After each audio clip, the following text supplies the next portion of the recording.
Arrange items in a list or paragraph alphabetically with this simple tutorial. Follow this guide to learn how to alphabetize in Microsoft Word. In your Word document, use your mouse to highlight the list you want to alphabetize. Click the Home tab at the top of Word.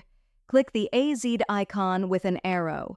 This will open the Sort Text dialog box. Choose the order. By default, sorting is done by paragraph. Click Ascending to put the list in alphabetical order or Descending to use reverse alphabetical order. If the list begins with numbers, this method will also help you renumber them in numerical order. If you want to sort numbers or dates in order, select Numbers or Dates from the Type menu instead of text. Click OK to alphabetize the selected text. The text is now sorted in alphabetical order. If you found this video helpful, kindly like and subscribe. You may also click and turn on the notification bell so you can be notified from whenever we release new videos.